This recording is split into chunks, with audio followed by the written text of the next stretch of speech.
फरीहा गुस्से में कामयार के घर पहुंचती है और सीधा आयरा के कमरे में घुस जाती है। वहां आयरा को सुकून से बैठा देख फरीहा को जलन की आग लग जाती है। वो आयरा के पास जाकर कड़वे लहजे में कहती है, आयरा तुम गलतफहमी में मत रहना, कुछ ही महीनों में कामयार तुम्हें छोड़ देगा और मेरे पास वापस आ जाएगा। आयरा फरीहा की आंखों में आंखें डालकर जवाब देती है, ऐसा कभी नहीं होगा, कामयार मुझसे सच्ची मोहब्बत करता है और वो मुझे कभी नहीं छोड़ेगा। आयरा का ये आत्मविश्वास देखकर फरीहा का गुस्सा 7वें आसमान पर पहुंच जाता है। वो गुस्से में आकर बैठती है और आयरा को जोरदार धक्का देती है। आयरा संभल नहीं पाती और उसका सर सीधा दीवार से टकराता है। सर पर चोट लगने की वजह से आयरा वहीं बेहोश होकर गिर जाती है। ये देखकर फरीहा घबरा जाती है और वहां से चुपके से भाग निकलती है। शाम को जब कामयार ऑफिस से थक हार कर घर लौटता है तो कमरे का मंजर देखकर उसके होश उड़ जाते हैं। आयरा जमीन पर बेसुध पड़ी होती है। कामयार घबराकर दादी को आवाज देता है। दादी भागे हुए आती हैं और बताती हैं, बेटा तुमसे मिलने फरीहा आई थी, उसके जाने के बाद ही ये सब हुआ है। ये सुनते ही कामयार का खून खौल उठता है। वो बिना एक पल गंवाए आयरा को अपनी गोद में उठाता है और गाड़ी में डालकर फौरन अस्पताल ले जाता है।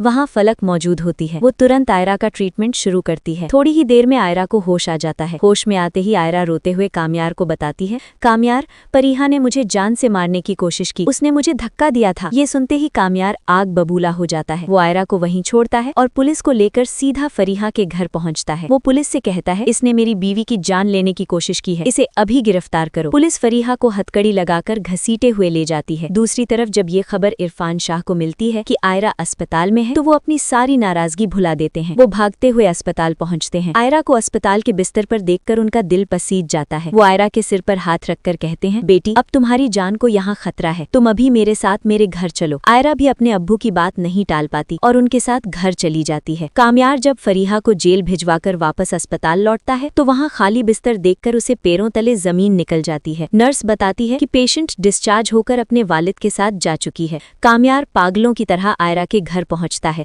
वहां आयरा कामयार के साथ जाने से साफ इनकार कर देती है। वो कामयार की आंखों में देखकर कहती है, कामयार मैं अपनी आगे की पढ़ाई के लिए दुबई जा रही हूँ, मुझे इस माहौल से दूर जाना है। ये सुनकर कामयार को गहरा सदमा लगा है। वो बहुत मिन्नतें करता है लेकिन आयरा अपना फैसला नहीं बदलती। कामयार मायूस होकर अपने घर लौट आता है। अगले दिन कामयार को पता चलता है कि आयरा एयरपोर्ट के लिए निकल चुकी है। वो अपनी गाड़ी हवा की रफ्तार से एयरपोर्ट की तरफ भगाता है। वहाँ आयरा बोर्डिंग गेट की तरफ जा रही होती है। कामयार दौड़कर उसे रोकने की कोशिश करता है। आयरा रुकती है और पलटकर कहती है, कामयार मैं भी तुमसे मोहब्बत करती हूँ लेकिन मैं अपनी पढ़ाई मुकम्मल करने के लिए तन्हाई चाहती हूँ। वो कामयार के सामने एक शर्त रखी है, अगर मुझे लगा कि तुम पहले की तरह सही हो गए हो, एक अच्छे इंसान बन गए हो, तो मैं वापस आकर तुम्हारे साथ रहूंगी, वरना मैं तुमसे खुला ले लूंगी। आयरा के जाने के बाद कामयार बिल्कुल अकेला रह जाता है लेकिन वो हिम्मत नहीं हारता। वो आयरा की शर्त पूरी करने के लिए दिन रात एक कर देता है। वो अपने तमाम पुराने बुरे काम और नशा छोड़ देता है और खुद को पूरी तरह बदल लेता है।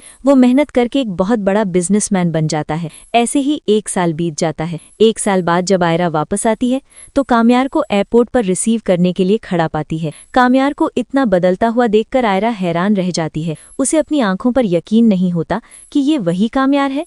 वो कामयार के गले लग जाती है और उसके साथ अपनी आगे की जिंदगी गुजारने का फैसला करती है।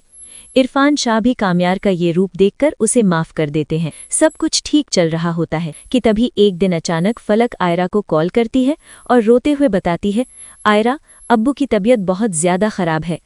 आयरा भागकर घर पहुंचती है लेकिन तब तक बहुत देर हो चुकी होती है। इरफान शाह इस दुनिया को छोड़कर जा चुके होते हैं। अपने अब्बू की मौत से आयरा अंदर से पूरी तरह टूट जाती है।